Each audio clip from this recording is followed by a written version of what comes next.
What's up everyone, Sam aka FIFA Brit from Gold Boys, and well, it turns out if you tune into my videos, you might actually make some money. Okay.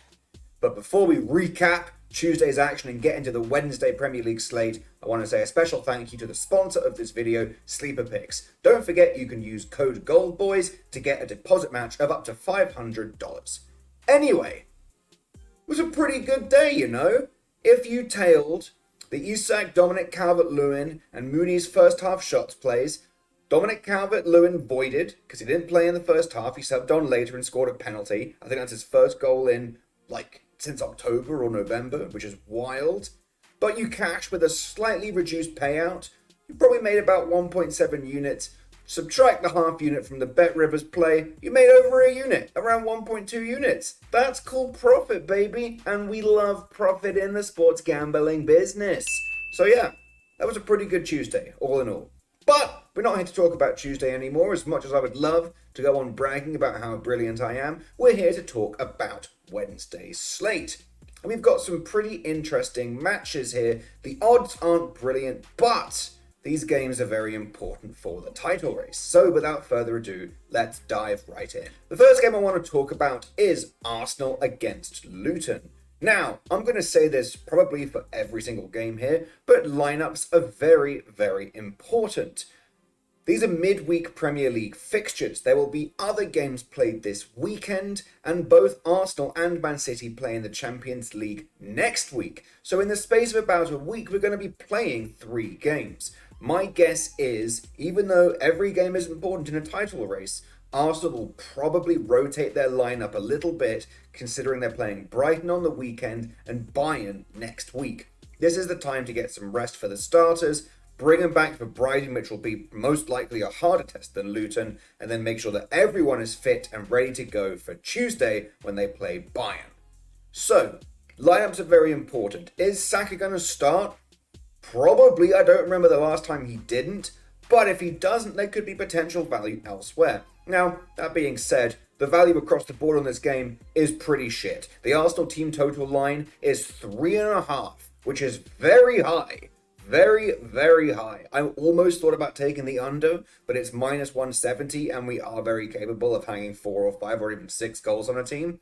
So I'm not going to do that, but that line is very high. I'm not going to take the over, let's put it that way.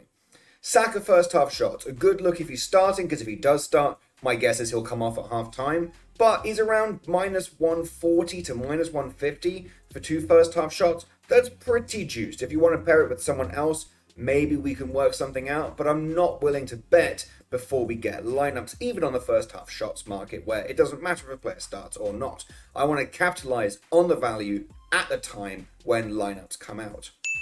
Now, if Arsenal have a rotated lineup, guys like Reece Nelson, who usually plays on the left wing, he's a pretty good look. He's around plus 350 for 3 first half shots. Pretty good value. That'd be worth half a unit if he starts. I'd be here for that. Again, not going to lock anything until lineups come out, but just giving you some ideas. If Smith Rowe starts in the midfield, maybe take him for a goal or an assist. It's been a long time since he's scored for Arsenal, and I want nothing more than to see Smith Rowe succeed. So yeah, I'm not really sure if there's much value on Luton player props. You can probably get a Ross Barkley shot on target, a Carlton Morris shot on target for above even money, maybe even close to 150. That might be pretty good value. The problem is Arsenal have one of the best shot defenses in the league, even with a rotated lineup. There's good value on those odds, but that being said, Arsenal are just elite at defense, which we somehow got criticized for against Manchester City, even though we had more shots on target than them. We were still getting accusations of parking the bus. No, we're just better at defending than everyone else in the league. I'm sorry, we neutralized one of the best offenses in the entire world, but we get criticized for that. But, I don't want to get into, irrational Arsenal hatred, even though I think people are stupid for saying that. Anyway, yeah, it's a weird game. We're going to see rotated lineups. It's difficult to back Luton to do really anything. And it's just going to be a matter of waiting for lineups, seeing the value on players that do actually start, and then going from there. So I'm going to do my best to share plays on Twitter if I can, but if I can't, then everything that I play will be in my Gold Boys channel. Again, if you aren't signed up for Gold Boys, go ahead and do that right now. All of our cappers are absolutely fantastic. Link will be in the description, and while you're at it, subscribe to our YouTube channel, like this video, and run it up in the comment section below. Anyway, let's move on to the next game I want to talk about. Brentford against Brighton. Again, lineups are important in this one because Brentford have guys coming back from injury. Mbeumo is healthy. He came off the bench in Brentford's last game and played really well. He hit the crossbar and he got an assist to Tony that was eventually drawn off for the closest offside possible. Tony is obviously back, and Mbeumo is fit, Wissa is still playing, and Mope is still an option, so we don't really know which combination of those players is going to start this game against Brighton, so we don't really know how these guys play together. You know, it's been a long time, and Mbeumo's been out for months now, I think. I used to love betting his first half shots. It used to be him and Wissa before Tony was even back on the scene, Mr. Gambling Addict himself. So we've got to see how they line up and see how they play together. I'm not sure if I have much action. That being said, if Tony does start, I'll probably take his first half shots. On the Brighton side, Welbeck, if he starts, he's been shooting a lot recently. I think he's on back-to-back shots with two first half shots. So maybe a little Tony first half shots, Welbeck first half shots parlay. Maybe just take one for each for a builder. Again, not entirely sure how I'm going to approach that because lineups are particularly important for this set of games. Now, the last game I'm going to talk about is probably the most exciting one on paper. City against Villa. Now, problem is, this might not come as a surprise to you, but the odds on Man City are pretty terrible. Haaland's 2 first half shots is like almost minus 200, even though I don't think he shot in the first half against Arsenal at all, and even though Aston Villa aren't Arsenal, they're still pretty good.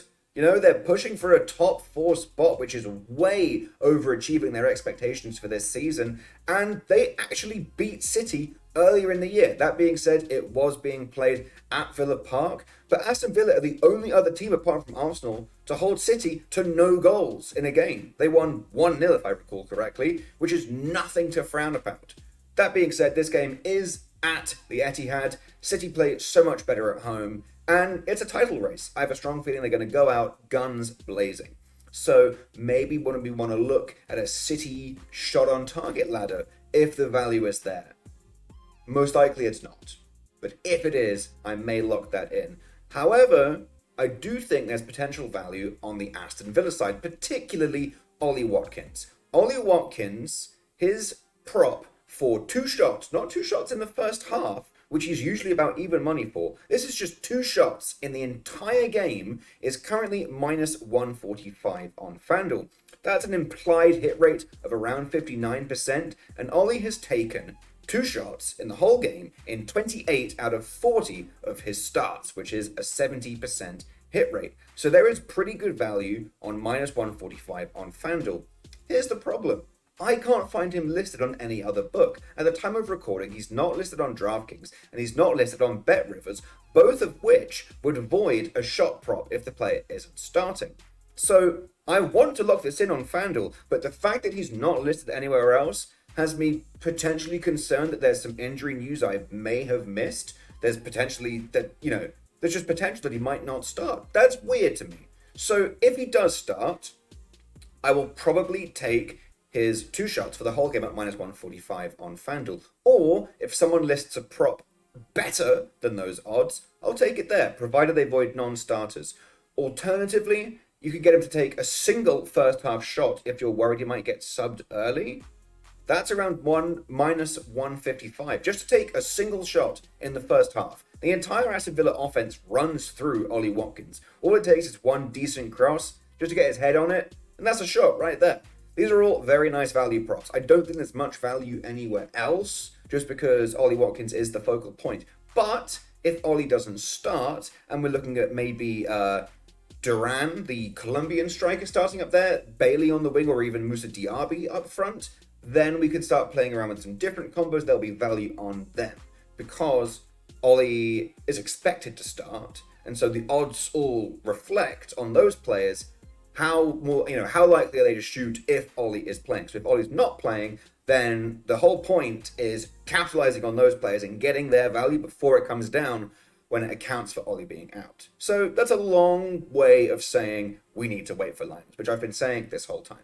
That being said, hopefully this is helpful information. A lot of things do depend on lineups. At the end of the day, it is the 11 players playing on the pitch for each team. It is pretty important, but this is a good idea of how I think these games are going to go.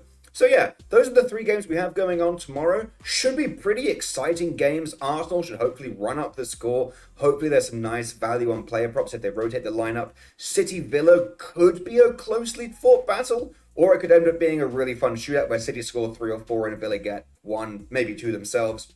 And then Brentford Brighton, one of those weird games that you think might be high scoring, and then both teams might just suck and no one does anything. But I think it could low-key be a banger. So fingers crossed, we get nice lineups, we get good value on our player props, and I will drop official plays in my channel for sure, and hopefully a couple on Twitter. Again, if you're not following me on Twitter, it is at FIFABrit. Go and do that right now. Anyway, it's been your boy Sam, aka FIFA Brit from Gold Boys. As always, if you think you do have a gambling problem, don't forget to call the number 1-800-GAMBLE. Looking forward to a fun Wednesday slate of Premier League action. We've got action all this week, all weekend, and then Champions League is back next week. So the video content is going to be coming fast and furious. That's what she said. Anyway, have a good one, and I'll catch you next time.